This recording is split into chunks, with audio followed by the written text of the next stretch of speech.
ದ್ವಿತೀಯ ಪಿಯುಸಿ 6 ವಿಷಯದಲ್ಲಿ ಸರಾಸರಿ 33 ಅಂಕ ಪಡೆದರೂ ಪಾಸ್. ದ್ವಿತೀಯ ಪಿಯುಸಿ ಪರೀಕ್ಷೆಯಲ್ಲಿ ಈ ಬಾರಿ 6 ವಿಷಯಗಳಲ್ಲಿ ಸರಾಸರಿ 33 ಅಂಕ ಪಡೆದರೂ ವಿದ್ಯಾರ್ಥಿಗಳು ಉತ್ತೀರ್ಣರಾಗಬಹುದಾದ ನೀತಿ ಜಾರಿಗೆ ಬಂದಿದೆ.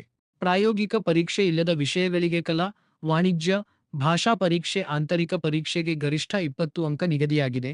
ಕನಿಷ್ಠ ಮಿತಿಯಿಲ್ಲ. 80 ಅಂಕಗಳ ಥಿಯರಿಯಲ್ಲಿ ಪ್ರತಿ ವಿಷಯಕ್ಕೂ ಕನಿಷ್ಠ 24 ಅಂಕ ಪಡೆಯಲೇಬೇಕು.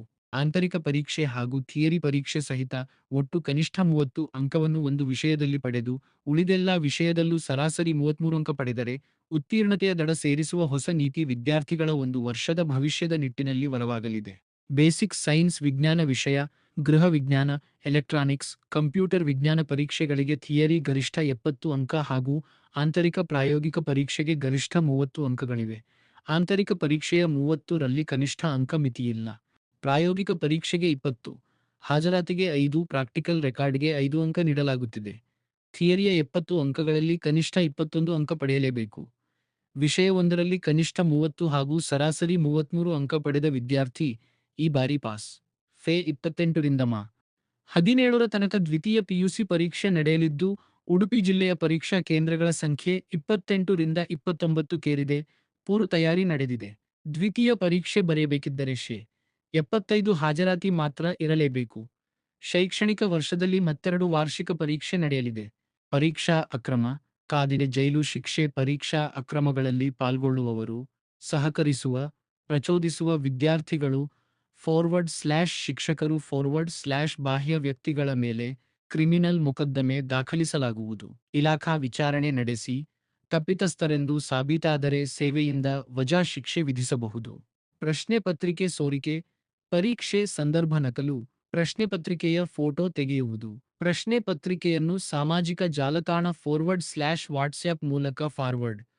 ಪರೀಕ್ಷಾ ಕೇಂದ್ರಗಳಲ್ಲಿ ಚೀಟಿ ಸರಬರಾಜು ಸಹಿತ ಪರೀಕ್ಷಾ ಅವ್ಯವಹಾರದ ಯಾವುದೇ ಅಪರಾಧ ಕೃತ್ಯದಲ್ಲಿ ಭಾಗಿಯಾದವರಿಗೆ 3 ರಿಂದ 5 ವರ್ಷ ಜೈಲು ಹಾಗೂ 5 ಲಕ್ಷ ರು. ದಂಡ ಕಾದಿದೆ. ಒಟ್ಟು ಪರೀಕ್ಷಾರ್ಥಿಗಳು ಎಷ್ಟು? ಮೊದಲ ಬಾರಿ ಪರೀಕ್ಷೆ ಬರೆಯುವವರು 16,657, ಖಾಸಗಿ ಅಭ್ಯರ್ಥಿಗಳು 383, ಪುನರಾವರ್ತಿತರು 135, ಸುಧಾರಣೆ 06. ಒಟ್ಟು 17,181. ನಕಲು ತಡೆಗೆ ವೆಬ್ ಕ್ಯಾಸ್ಟಿಂಗ್. ಪ್ರತಿ ಪರೀಕ್ಷಾ ಕೇಂದ್ರದಲ್ಲೂ ಸಿಸಿ ಟಿವಿ ಕ್ಯಾಮೆರಾ ಅಳವಡಿಸಲಿದ್ದು, ಬೆಂಗಳೂರಿನಲ್ಲಿರುವ ಪರೀಕ್ಷಾ ಮಂಡಳಿ ಹಾಗೂ ಪ್ರತಿ ಜಿಲ್ಲಾ ಕೇಂದ್ರದಲ್ಲಿ ಪರೀಕ್ಷಾ ಕೇಂದ್ರಗಳ ಮೇಲೆ ನಿಗಾ ಇಡುವ ವೆಬ್ ಕ್ಯಾಸ್ಟಿಂಗ್ ವ್ಯವಸ್ಥೆ ಇರಲಿದೆ. 3 ಫ್ಲೈಯಿಂಗ್ ಸ್ಕ್ವಾಡ್. ಉಡುಪಿ ಜಿಲ್ಲಾ ಮಟ್ಟದ 3 ಫ್ಲೈಯಿಂಗ್ ಸ್ಕ್ವಾಡ್ ಕುಂದಾಪುರ, ಕಾರ್ಕಳ, ಉಡುಪಿ ತಾಲೂಕಿಗೊಂದರಂತೆ ಕಾರ್ಯನಿರ್ವಹಿಸಲಿದೆ. ತಂಡದಲ್ಲಿ ತಲಾ 3 ಸದಸ್ಯರಿದ್ದಾರೆ. ಪರೀಕ್ಷಾ ಕೇಂದ್ರಕ್ಕೊಂದು ಸ್ಥಾನಿಕ ಜಾಗೃತ ದಳವಿದೆ. ಪರೀಕ್ಷಾ ಕೇಂದ್ರದಲ್ಲಿ 500ಕ್ಕಿಂತ ಕಡಿಮೆ ಪರೀಕ್ಷಾರ್ಥಿಗಳಿದ್ದರೆ ಒಬ್ಬ ಸ್ಥಾನಿ ಜಾಗೃತ ದಳ ಹಾಗೂ 500ಕ್ಕಿಂತ ಮೇಲೆ ಪರೀಕ್ಷಾರ್ಥಿಗಳಿದ್ದರೆ 2 ಸ್ಥಾನಿಕ ಜಾಗೃತ ದಳ ಇರಲಿದೆ. ಪರೀಕ್ಷಾ ಕೇಂದ್ರದಲ್ಲಿ ನೀರು, ತುರ್ತು ಸೇವೆಗೆ 2 ಆರೋಗ್ಯ ಸಿಬ್ಬಂದಿ ಸನ್ನದ್ಧ ಸ್ಥಿತಿಯಲ್ಲಿರುತ್ತಾರೆ. ಸರಳ ಕ್ಯಾಲ್ಕುಲೇಟರ್ ಒಯ್ಯಬಹುದು, ಆದರೆ ಡಿಜಿಟಲ್ ವಾಚ್ ಧರಿಸುವಂತಿಲ್ಲ. ಪರೀಕ್ಷಾ ಕೇಂದ್ರದ 200 ಮಿ. ವ್ಯಾಪ್ತಿಯಲ್ಲಿ ಪರೀಕ್ಷೆಯ ದಿನ ಜಿರಾಕ್ಸ್ ಕೇಂದ್ರಗಳು ಕಾರ್ಯನಿರ್ವಹಿಸುವಂತಿಲ್ಲ. ಸೆಕ್ಷನ್ 163 ವಿಧಿಸಲಿದ್ದು ನಿಷೇಧಾಜ್ಞೆ ಜಾರಿಯಲ್ಲಿರುತ್ತದೆ. 2025ರಲ್ಲಿ ಉಡುಪಿ ಜಿಲ್ಲೆ ದ್ವಿತೀಯ ಪಿಯುಸಿ ಫಲಿತಾಂಶದಲ್ಲಿ ಪಡೆದ ರಾಜ್ಯಕ್ಕೆ ಮೊದಲ ಸ್ಥಾನ ಶೇ. 93.90 ಉಳಿಸಲು ಹರಸಾಹಸ ನಡೆದಿದೆ. ಪರೀಕ್ಷಾ ಕೇಂದ್ರದ ಹಾದಿಯಲ್ಲಿ ತೆರಳುವ ಕೆಎಸ್ಆರ್ಟಿಸಿ ಬಸ್ಗಳಲ್ಲಿ ಪರೀಕ್ಷಾ ಐಡಿ ತೋರಿಸಿದರೆ ಉಚಿತವಾಗಿ ವಿದ್ಯಾರ್ಥಿಗಳು ಪ್ರಯಾಣಿಸಬಹುದು. ಪ್ರಶ್ನೆ ಪತ್ರಿಕೆ ಸಾಗಿಸಲು 3 ಸದಸ್ಯರ ಸಮಿತಿ ರಚಿಸಿದ್ದು, ಪರೀಕ್ಷೆಗೆ 1 ಗಂಟೆ ಮೊದಲು ಕೇಂದ್ರಕ್ಕೆ ರವಾನೆಯಾಗಲಿದೆ.